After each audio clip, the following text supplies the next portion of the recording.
You're listening to the Top of the Mountain podcast with Jimmy Pilato and Rev Koka, presented by the Variety Sports Network and D2Football.com, your home for RMAC football content.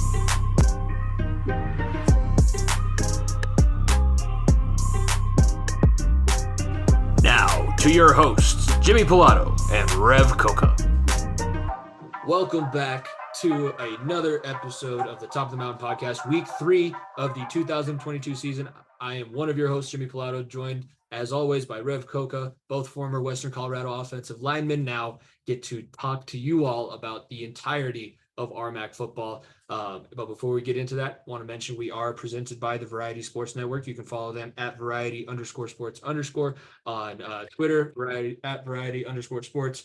On Instagram, you can follow or subscribe to the YouTube channel. And as always, follow at FEOTB Pod. That's where you can keep up with the updates for this show. It's where you can find the links to my other podcasts that I do as well. Rev's been a guest on before, but we do have some news and stories to talk about that's outside of the scope of RMAC, of the RMAC universe. And I guess we'll start because it was chronologically first. UFC 279. It continues to unravel and continues to get even further out of hand. But Khamzat misses weight. You told me right after we got off recording last week that there was a fight at the weigh-ins and they had to shut down the press conference. Then all of a sudden the matches get flipped. Tony Ferguson fights. Remind me who Tony Ferguson fought, Rev? Or was it? It wasn't even Tony Ferguson. Nate Diaz. Yeah. Who did Nate Diaz fight? Well, yeah, it was Nate Diaz versus Tony Ferguson, a fight which actually turned out very better. It turned out a lot better for them just from the situation they were in, you know. Last second. Who'd Khamzat fight then? Who was the opponent that was supposed to fight Ferguson that they just flopped?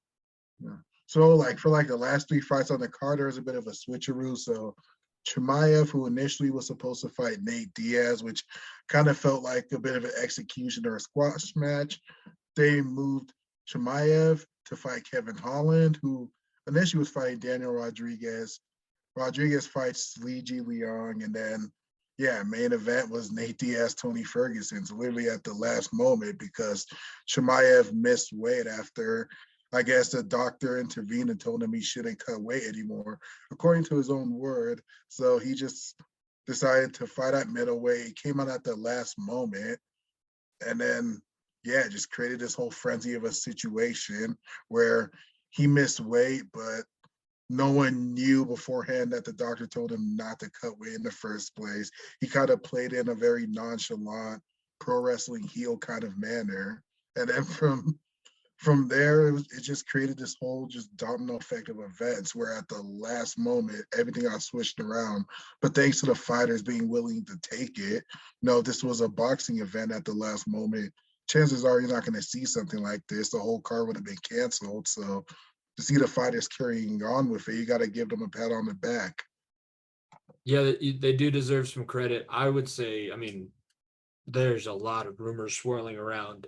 Dana White and Brendan Schaub are fighting off in the MMA media world. And there's a lot of people that are backing Schaub in this situation. I don't know.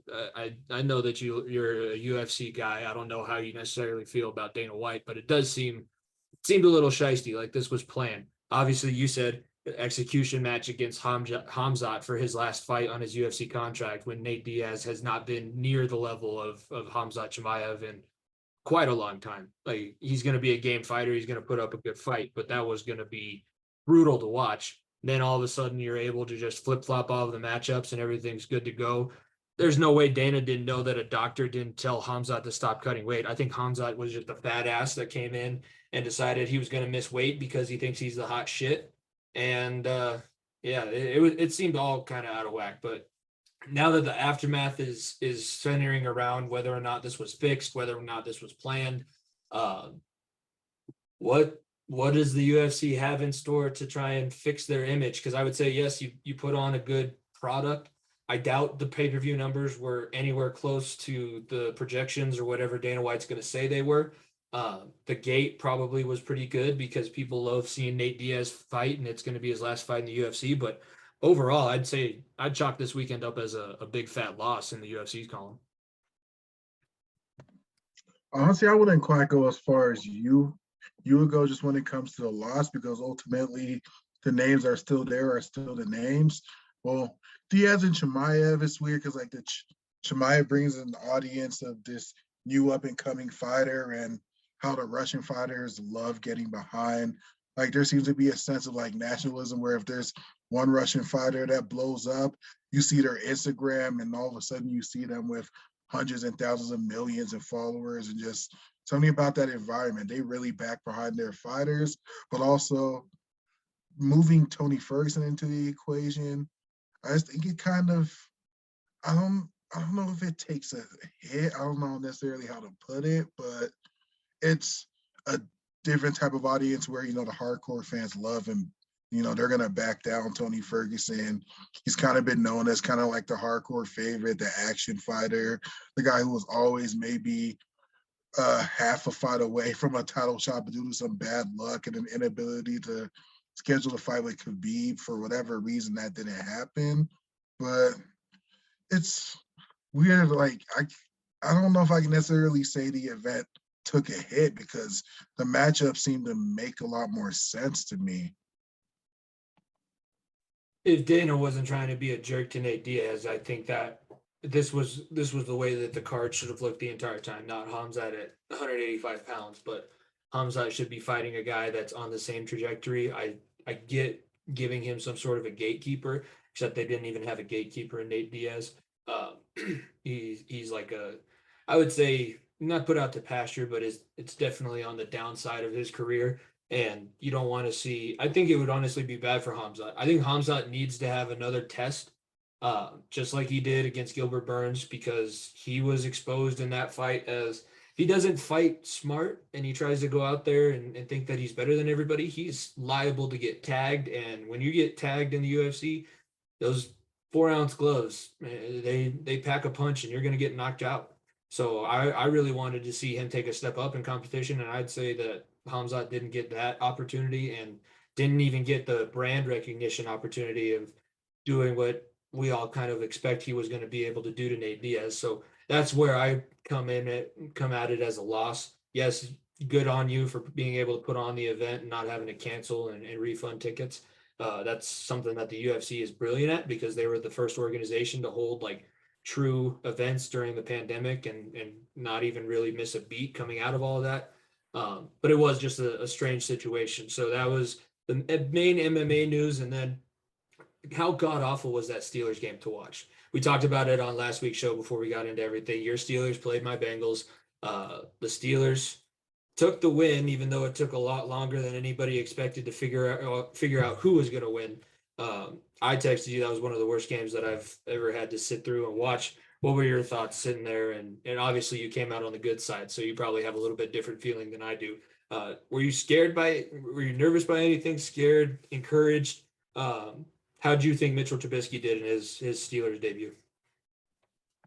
Well, at the very least, it was good to see Mitchell Trubisky perform for enough drives to give the win because ultimately it's hard to necessarily be too optimistic about anything coming out about Pittsburgh's offense here.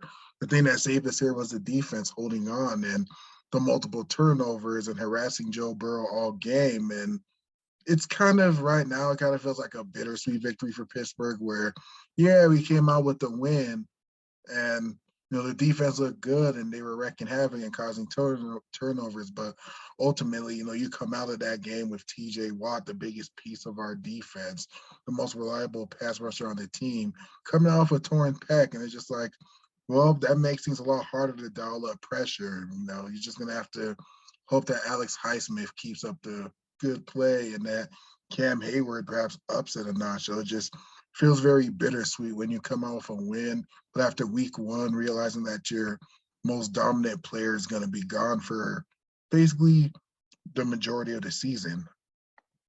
Yeah, he's gonna have to. The Steelers are gonna have to come back and make a postseason run for him to have the desired impact. Good thing for him is that he doesn't require surgery to fix it, so it's just a waiting game to have the muscle and the tendons repair themselves. And it's kind of funny too because he tore his pec. He got the penalty, but he whooped Lyle Collins' ass on that play. Like almost all game, Niko texted me while he was watching. He goes, TJ Watt's making Lyle Collins his bitch. And I could not argue with him because that was true. And yes, the sacks, the turnovers, all of it. I had to sit there in my class, and my kids know that I'm a Bengals fan. And one of them walks in and goes, "Wow, 5 interceptions, huh?" I said, "Excuse me, 4 interceptions and a fumble," which in my head sounded better, but it's really no better. Um, I don't know how you felt going towards the end of the overtime period.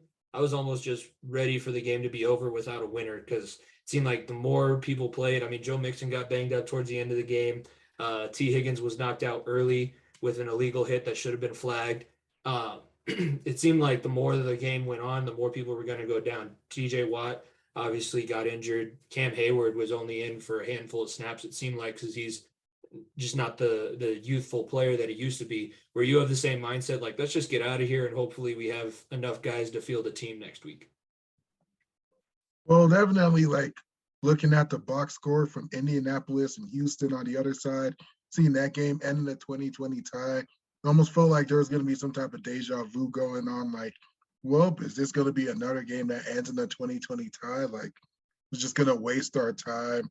This game's going to drag on just for there to be no result of a win-loss. So definitely kind of felt like it was almost like it was written in a prophecy somewhere. It's like, well, that game ended in a 2020 tie. So is this one, but ultimately it's definitely good to see that. No, we have a good special teams unit, a kicker who could pull off a clutch field goal like that. So hey, I'll take it. However, it was a sloppy win, bit of a soap opera of a game, but however it comes, even if it comes with a couple heart attacks and many scares, hey, we got the dub. And at least, Minka Fitzpatrick is one of the most dominant defensive players in the NFL currently. I mean, that man was all over the field. I tweeted it out. I was like, you can stop. You can let other people make some tackles. You don't have to make all of them. You don't have to block every kick.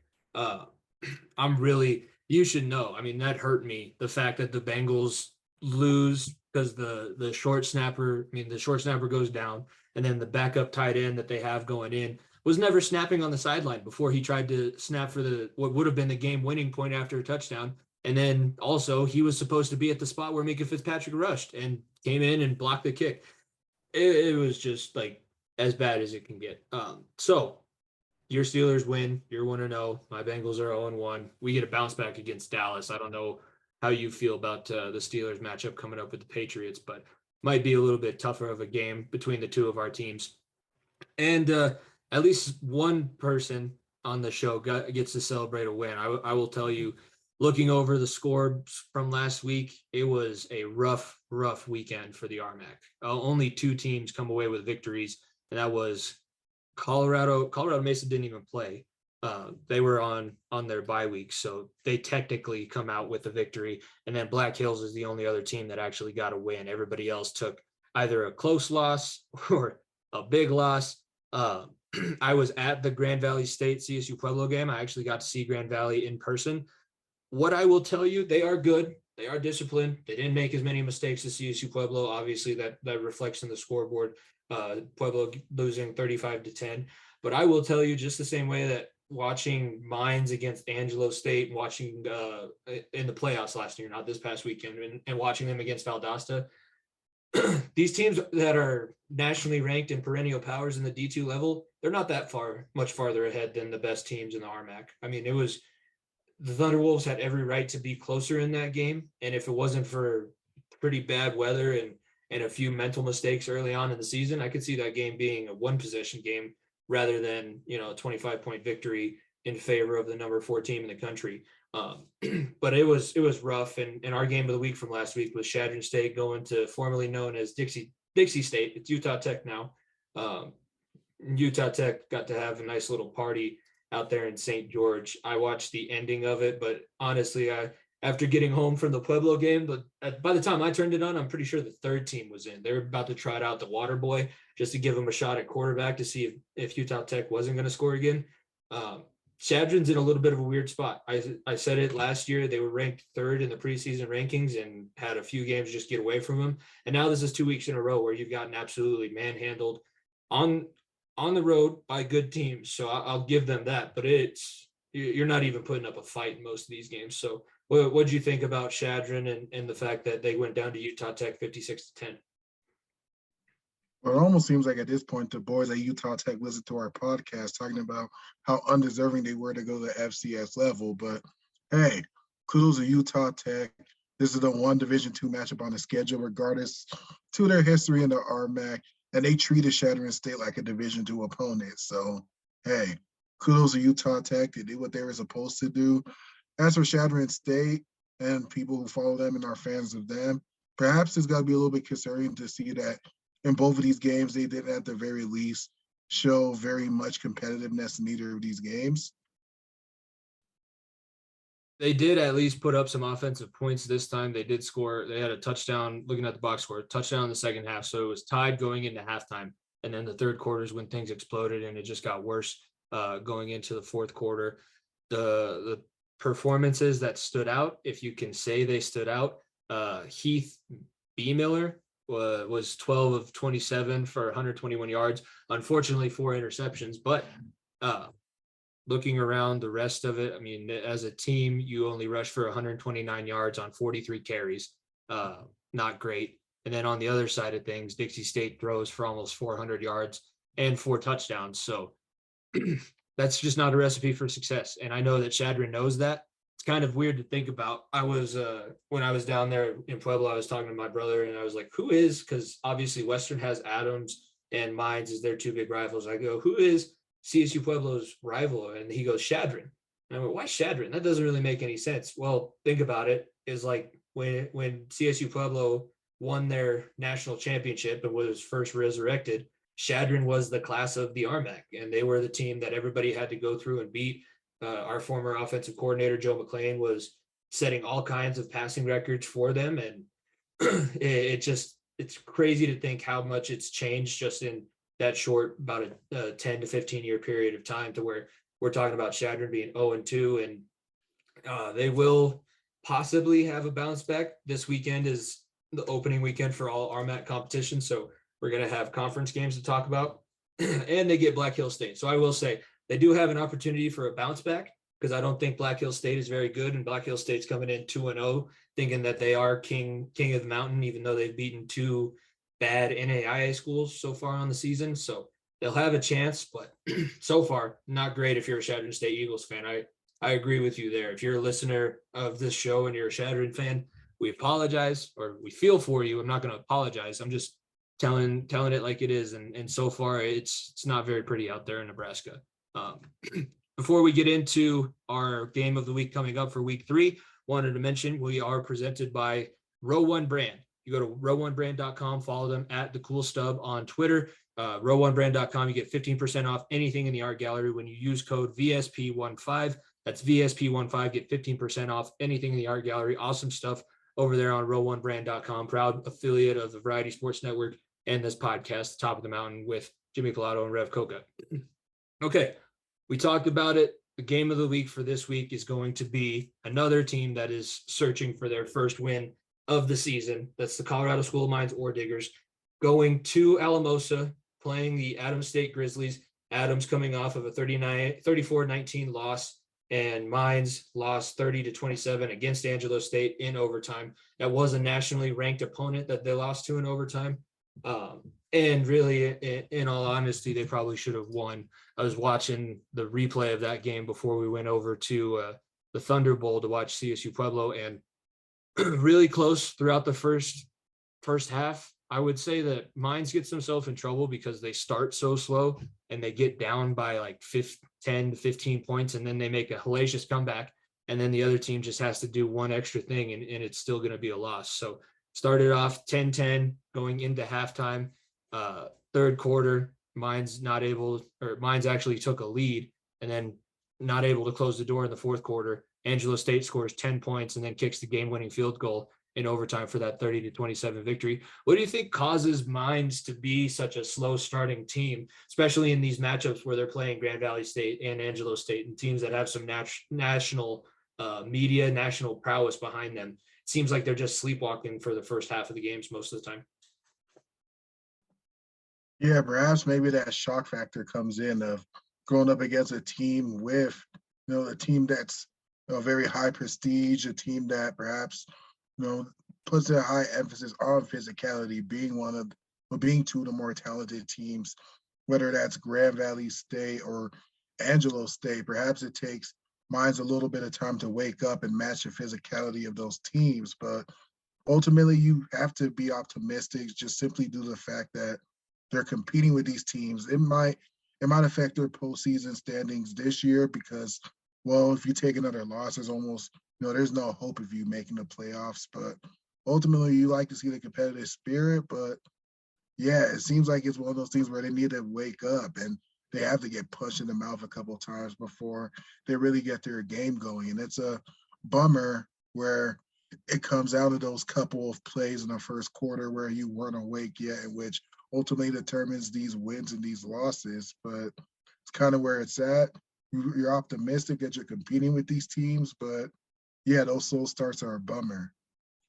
Yeah, and they're really, I mean, they run a up-tempo offense, but they would much rather play with the lead. So you'd think the coaching staff would recognize that so far we can't keep going down in the first quarter and then having these crazy comebacks, because then I think that did affect them too, going into the overtime period where you were down, you made the comeback, and then all of a sudden you're up and trying to hold on to a lead. And the defense for both Angelo and Mines played pretty good. I mean, neither offense was really able to get going all that much. There was a few big plays here and there, a couple longer drives, but it was really a defensive battle for most of it.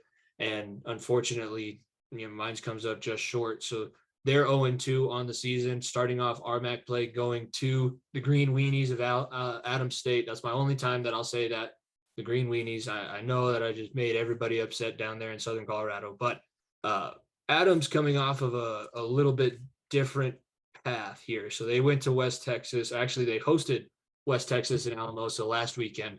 Like I said, 34-19 loss. So they are also 0-2. Both these schools, if Adams thought they had any sort of aspirations to winning a conference title or making the playoffs, neither of these schools have any more room for error left to lose. But Adams State, we know them pretty well. We played them obviously for 4 years, and their program is always pretty much the same.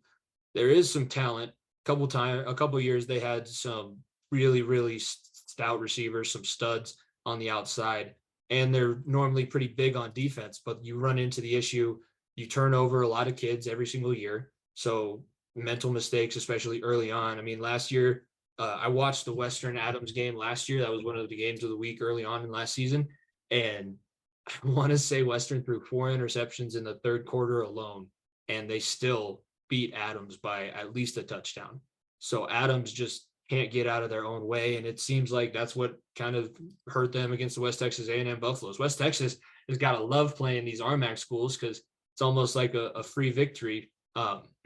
What are your thoughts about Adams, and do you share my sentiment of it's probably pretty much on par for what they're always going to be until there's some sort of major culture shift, because they just seem to turn over kids year after year? Yeah, it's kind of hard to build much consistency if you have no continuity, and ultimately that's Adams State. They're gonna go to the JUCO circuit, find out the JUCO people are gonna get there, and yeah, it's gonna be a very talented team. We know this is gonna be a team that's gonna score points. We know that, but ultimately they can have a front runner mentality where if they're not ahead early, then they're gonna get down on themselves. It's kind of hard for them to stay competitive they've once they fall into a deficit, but they're going to be talented.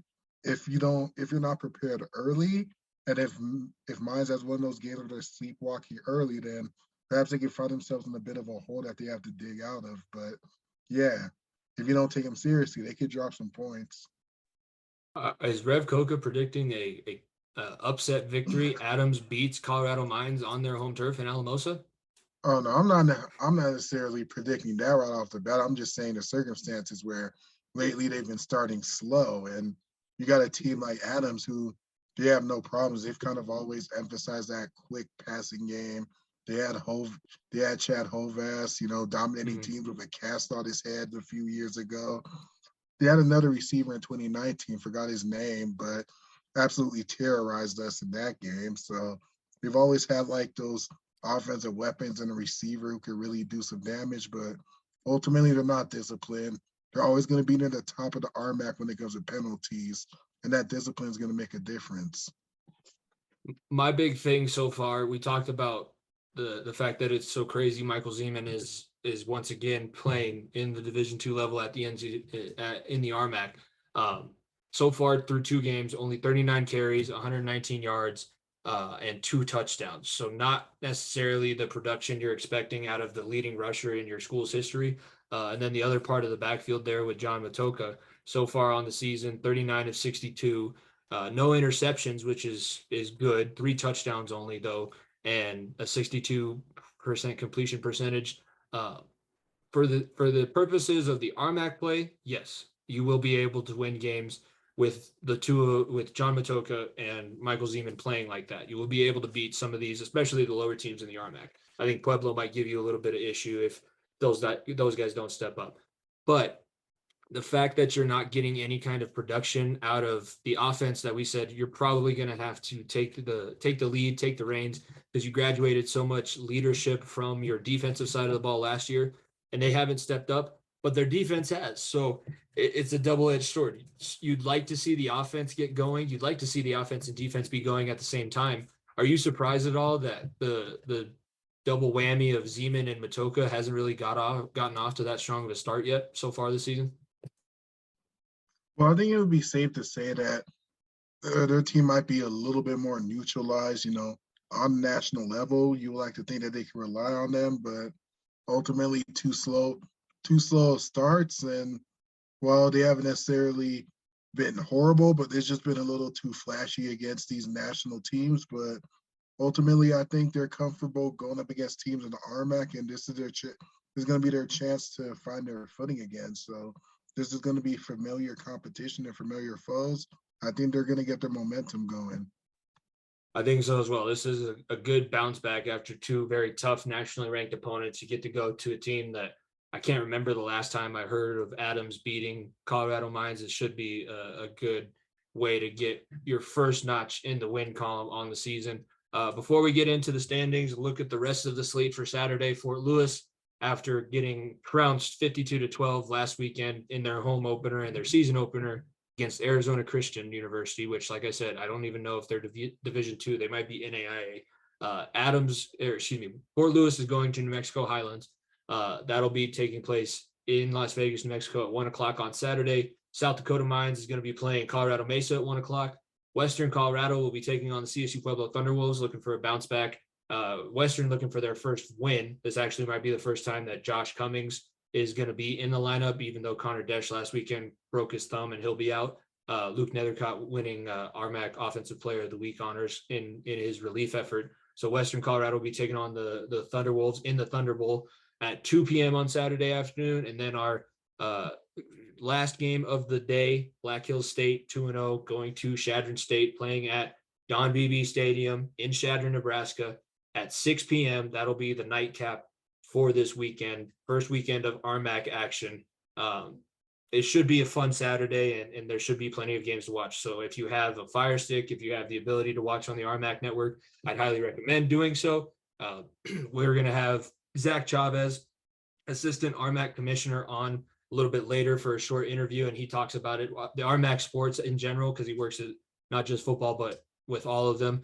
Everyone is starting to get themselves into that national conversation, especially, our distance running teams in the RMAC. It makes sense when you're training at that high of an elevation, you should be pretty dominant, but football hopefully is going to get themselves back on track. Like I said, tough weekend last weekend with only 2 teams, one team coming out with a true victory. And now we get to look forward to new weekend and some new opportunities. So before we get into the standings, wanted to mention our last sponsor for the episode, In the Clutch Sports, intheclutchsports.com. When you use code Variety Sports, all one word, all caps, you will get 10% off your whole order. So whatever you might need, if your son, daughter, brother, if you are playing football this year and you need some sports gear, intheclutchsports.com, 10% off your whole order when you use code Variety Sports, all one word.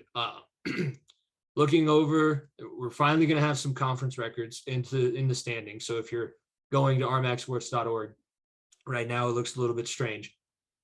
Holding down the number 1 spot, the Black Hills State Yellow Jackets. If you're a Yellow Jackets fan, take a victory lap, because this might be the last week. It might be the first and only week that you are considered the number one team in the RMAC outright. 2-0 record on the season. Screenshot of that right now. Just take a screenshot of the RMAC standings. That's about as good as it gets. It's, I mean, from a team that went 0-11 and 0-11 the 2 years that they were trying to, well, they were never trying to recruit me, but the 2 years that they could have recruited me, they went 0-11 both seasons. This is as good as it can get for them. And that 0 in the loss column, I have a strange feeling is probably going to disappear after this weekend. So Black Hills coming in at number 1, Colorado Mesa number 2, only 1-0, had a bye week last week, didn't take advantage of the extra non-conference opportunity. Outside of that, then 3 and 4, you have CSU Pueblo at 3 and South Dakota Mines at 4. Both of those schools 1-1. So the rest of the RMAC institutions have no wins on the season. So that top 4, South Dakota Mines, CSU Pueblo, Colorado Mesa, and Black Hills State. 2 of those things do not belong here. And I think if you followed this conference for more than just the last 2 weeks, you know who those teams are. South Dakota Mines and Black Hills are, funny enough, they're both the South Dakota schools, but that ain't true. That ain't real. I mean, it's going to be burst here in the next couple days, but any who's or what's it is what it is. You had to play the teams that are in front of you. And you got Adams, Chadron, Colorado Mines, Fort Lewis, Highlands, and Western, all currently sitting at either 0-1 or 0-2 respectively. So that's kind of the round out. Not a whole lot of movement here. I don't know if we did RMAC championship predictions, but just who are some of the teams that you're expecting to be vying for a conference title? Let's not even say playoffs at this point, because you got to win the conference before you can go to playoffs. Outside of Colorado Mines, who's that other team that you think is going to be able to push the Ore Diggers and possibly have a chance to steal an RMAC title away from them? Well, at this point, outside of Pueblo kind of being that close team, being able to maybe give Mines a push, I would love to say Western and Mesa, but right now Western's kind of be in that rebuilding period to kind of build some momentum back. As with Mesa, they've had some relatively soft competition. I believe, they're 1-0, their only game being an NAIA school, so it's still kind of a mystery just how great they are. So right now, I think the teams with the most realistic shots are Mines. Even though they're 0-2, people are going to look at the competition, who they played, and they're kind of going to give them a little bit of slack there. Pueblo just being, the impressive showcase they had in week 1. Yeah, week 2 didn't go as planned, and you got to see from firsthand how much they struggled. But I feel like the only really wild card at this point is Mesa, because ultimately, if you look at everything down the line, well, we played the Lone Star teams very competitively, but we didn't get a lot of wins out of it. And then the team that used to be in the RMAC and Utah Tech put a mollywhopping on Chadron State. So it's one of those things where any of those other teams, even if they were good, they may not necessarily get as much love from the rankings because they lost against teams. And right now, I think it's really only realistic between Mines, Pueblo, and Mesa to be competitive or to have a chance to win. And if they do well, maybe they could get some postseason or maybe they could get some exposure and some love from the people in the rankings. But yeah, definitely not a good stretch in the RMAC. Just not being able to pull off the wins. Yeah, it's good to be close, but not being able to pull off the wins is going to affect just the outlook. Yeah, and we're about to throw it over to our interview with Zack Chavez, assistant RMAC commissioner, and he talks about how the Lone Star and the RMAC, just based on the NCAA boundaries that they drew for D2, it's kind of sister conferences. That's the Southwest region that we're both in. I would agree with you at this point. I think the RMAC last year got a little bit of the benefit of the doubt. I don't know. I think Western probably deserved to be there, but I didn't think that they'd be able to host a playoff game. And now with all these Lone Star teams picking up big out-of-conference wins against teams that they normally don't see, this is the first matchup between Western Colorado and West Texas A&M for however long, and I don't even know if they've ever played Texas Permian Basin before. I will say we should shout out Western Colorado, because we said after that week 1 embarrassment that they had to at least be competitive against Texas Permian Basin. I don't know. I didn't get a chance to watch that game. It was behind the Lone Star stupid ass paywall. But it does seem like at least they did have the fight that we were expecting them to have. This is a team that went to the playoffs, had a share of the conference title for the first time since the new millennium. Let's put that into perspective. It was 22 years of absolute dreck. And then last year was the first time that it was even somewhat remotely feasible. So they did have that a little bit of grit, a little bit of spit, and they were able to put themselves in there against a very good, nationally outside of your own conference opponent. So did want to make sure that we shouted them out, and good luck to Nethercott and the other boys that we have down in Western Colorado. Good luck to everybody. Hopefully everybody stays healthy throughout this weekend, and we get some more great RMAC competition coming up. Before we send it over to Zach, wanted to mention, if you follow at FEOTV Pod, you can keep up with all the updates regarding this show. Excuse me. And if you subscribe to our YouTube channel, you'll be able to watch both this portion of the podcast and the interview with Zack Chavez coming up here on the Top of the Mountain podcast. New episodes come out every Friday with myself and Rev, and we are presented by the Variety Sports Network. Follow them at variety_sports_. And if you want to get some new merch, Far End of the Bench merch shirts are in there. The Broncos and Bengals shirts that we put in there because they had so much promise and so much hype might not be you're probably going to still be able to find one. So go to bonfire.com/store/variety-sports-network and check out all of the great merchandise from the Variety Sports Network. Rev, remind everybody where they can find you real quick, and what, if any, projects that you have coming up for Belly Up Sports with your writing stuff. Well, you can find me whether that's Twitter or on the Belly Up website or Instagram, wherever that may be. It's Rev Koka, RevKoka.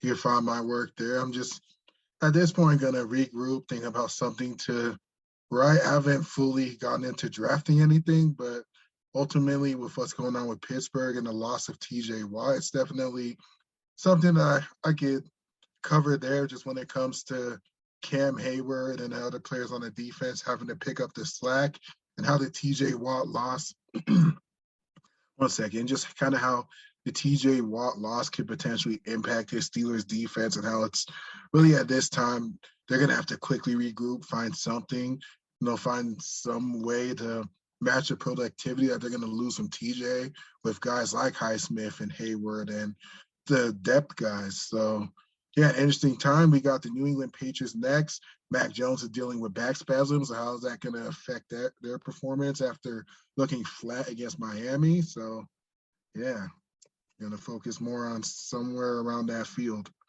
There you go. Be sure to check out bellyupsports.com and search Rev Koka for all of his content that he's put out for them. If you want my outside of Division II football opinions, you can listen to the Far End of the Bench. Rev's a frequent guest on that show every Wednesday, both on our own feed on any podcasting app as well as on the Variety Sports Network, just like this show.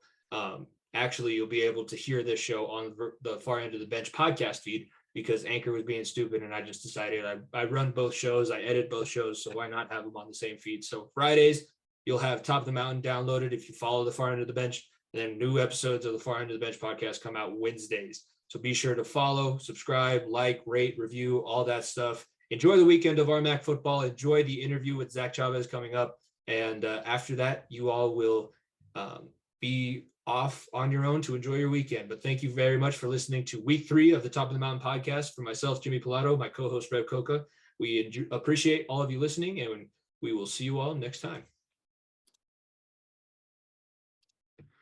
And now a very special segment here on the Top of the Mountain podcast. Unfortunately, I can't say biggest guest that we've had, because we did have Will Lytle on, and he's both physically and he had a heck of a season last year. But we are very excited bringing on assistant RMAC commissioner, kind of in charge of the social media and getting all the media relations out for the RMAC. Zack Chavez is joining the show. Thank you, Zack, for coming on and talking a little bit more about the Rocky Mountain Athletic Conference. I know the listeners of this show know a lot about it, but for those people that are just checking us out on the Variety Sports Network, this will be a good chance to kind of tell everyone how great this conference is, not just in football, but all over. So thank you for coming on, and we're glad to have you. Yeah, Jimmy, thanks, man. I really appreciate your time and invite me on here. This is a really big opportunity. So yeah, just kind of going off what you said, up at the RMAC, we're trying to elevate our standard of play. each week. And I feel like we've definitely done that. I actually joined the conference last year in the summer. So just headed into my second year now. Had a lot of great stuff going on last year. We had, 3 wrestling national champions. We had cross country national champions, track and field, pretty dang good in volleyball. And then football, as you all saw with Western, and then mine's progressing on. So yeah, I feel like we're doing a lot of great things. We recently just revamped our website, and then prior to that, we redid the logo entirely for the conference. So I think that was a project that that was probably my week one, was like, hey, get to work on this because we want this out by March of 2021. So yeah.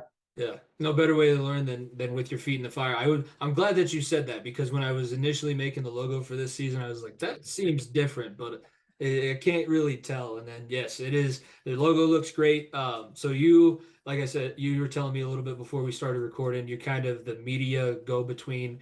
The scores come to you. You make sure that they get spread out everywhere. So explain a little bit more about what your role is and how that works. Because it's not just football; it's all the sports all of the time. So I'm assuming a very busy person. And how is that job going, and how does that all work for your role here at the RMAC?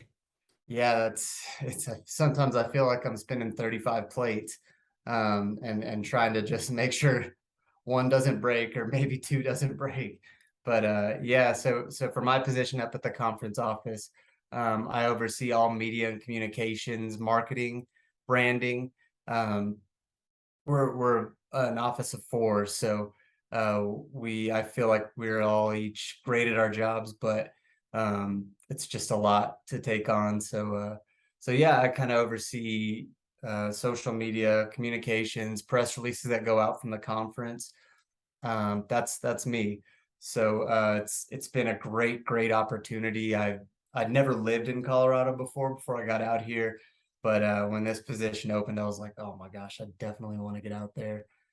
So yeah, they've kind of blessed me by letting me kind of take on a bunch of different jobs, duties, and then kind of, like you said earlier, just kind of throw your feet to the fire and learn what you need to know.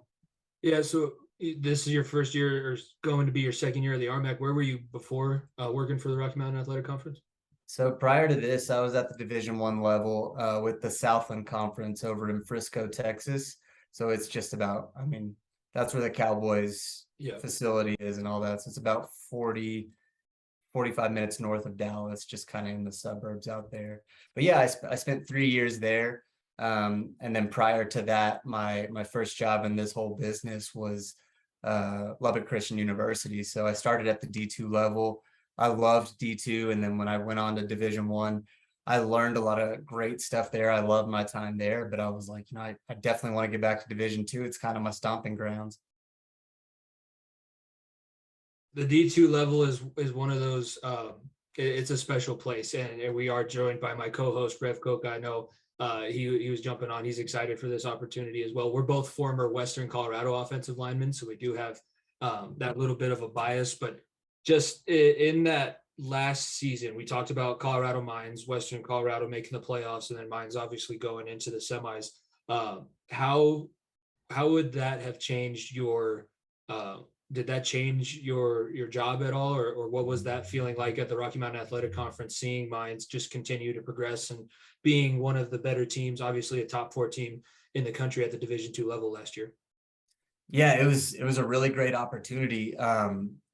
I'd never when I started at Lubbock Christian, there's no football there, so it's not like a world that I was involved with it, but adjacently.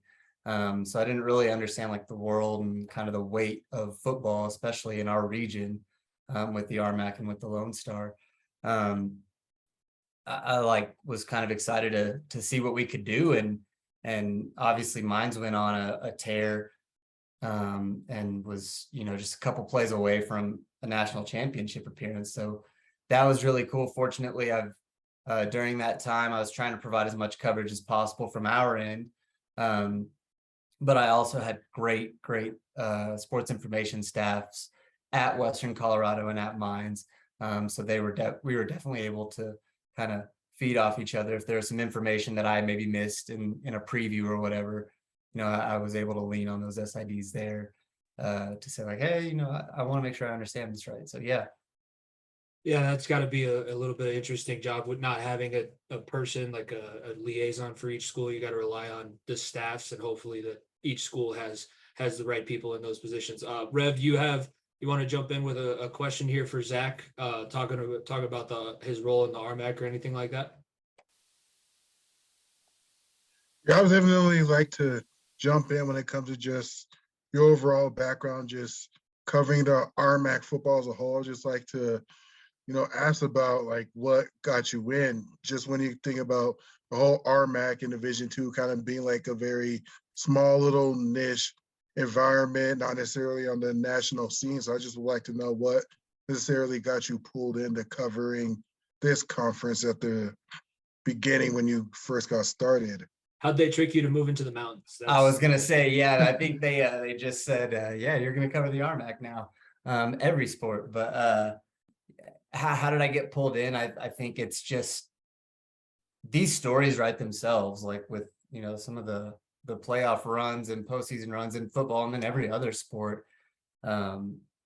Those kind of things, I was coming into this job thinking like that's going to be the hard stuff to find, but this conference is a national contender in a lot of sports, and that's really cool to see. So when those stories come up, that's the easiest part. They're all kind of being fed to me with the success of all these student athletes that we have here.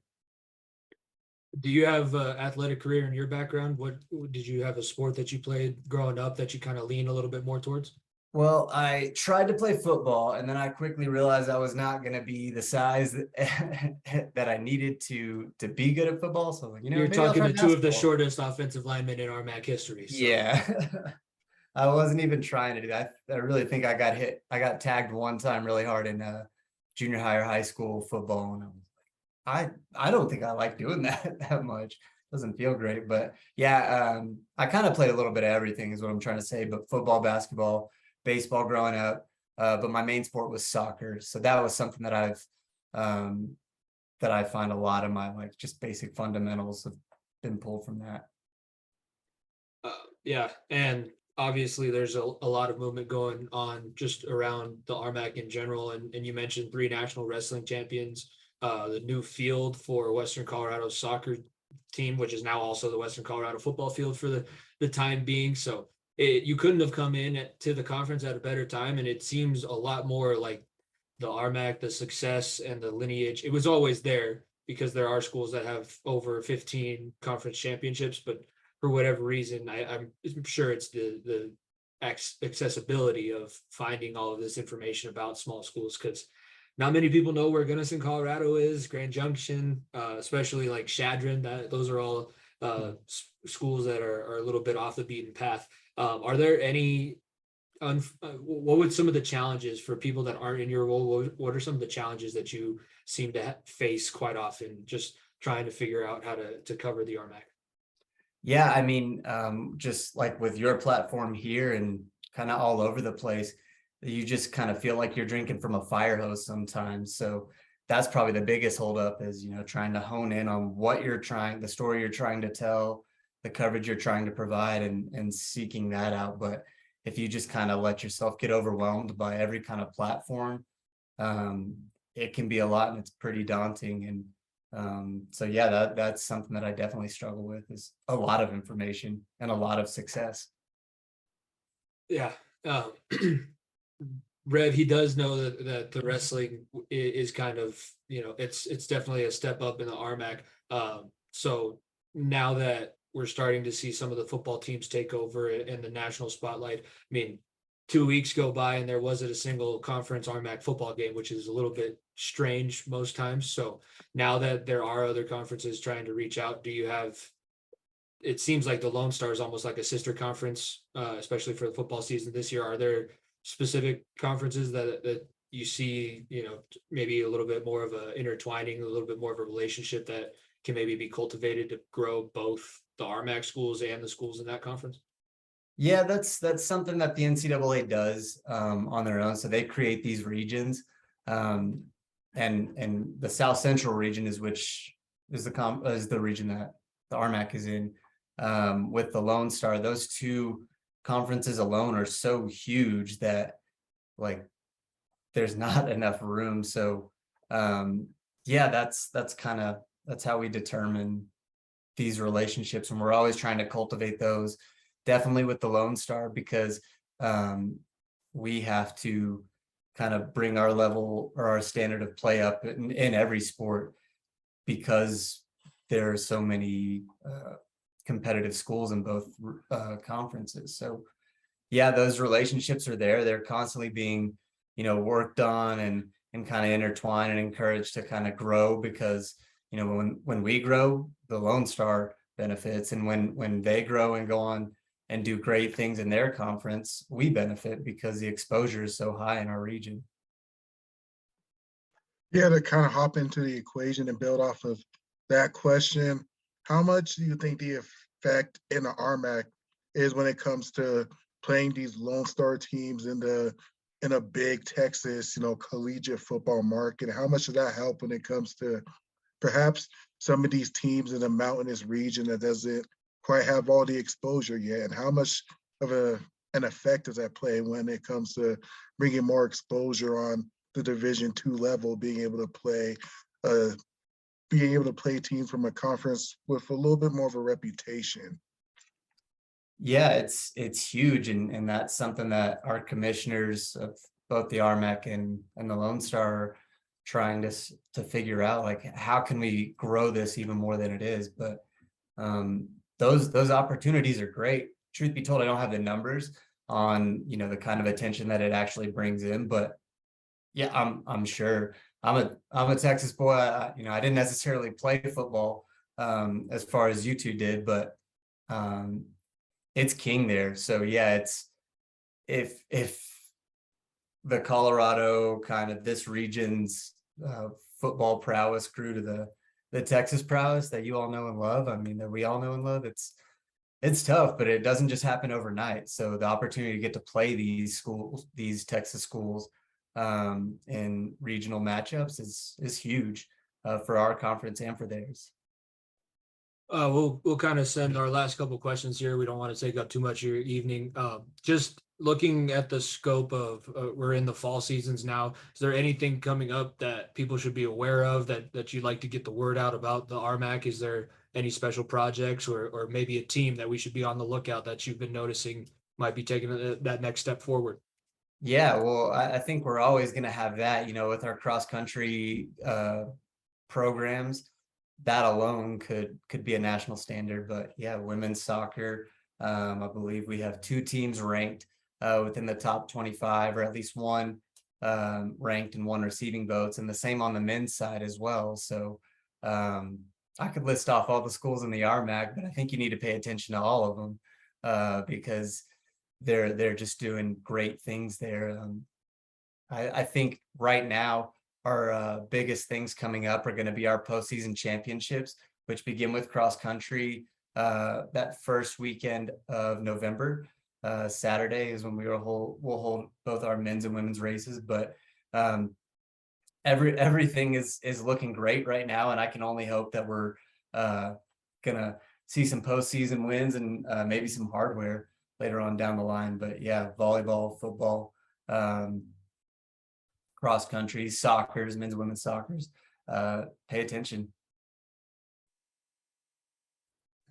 Rev, you got anything else before we let Zach get out of here and enjoy maybe the Thursday night football game, or maybe get some rest after some work? I don't quite have anything else at the moment. I'll let you enjoy that football game. But yeah, thanks for joining us, giving us your time, man. Absolutely. Well, thank you, and continue to cover the RMAC, man. I mean, I don't want to beg you to do so, but I love it. That was one of my biggest things with this, with stepping into this position, as I had the opportunity to kind of grow it into what I wanted, and I want to be more digital and kind of interact on that front as well. Social media, our social media pages is RMAC_sports on Instagram and Twitter. So yeah, it's this podcasting world is something that really fascinates me, and it's fascinated me for a long time. So I'm glad to be able to have these older media outlets cover us, but also, yeah, anytime I can help you all out, definitely just let me know. You'd never have to beg us to talk about the RMAC. We're probably some of the only two people outside of the kids at the schools talking about RMAC sports as religiously as we are. We both wrestled in high school too, and we both covered the wrestling team at Western Colorado during our time there. So we appreciate your time. Once again, Zack Chavez, Assistant RMAC Commissioner, head of the media availability for the Rocky Mountain Athletic Conference. Thanks again for joining us, and good luck finishing out the fall season and going right into the winter sports season. You get never a break in your schedule, I can imagine. So thank you again for coming on. Yeah, never a break, but I love it. So yeah, thanks guys. I appreciate it. Have a good one. Yeah. Have a good one, man. Keep up the good work.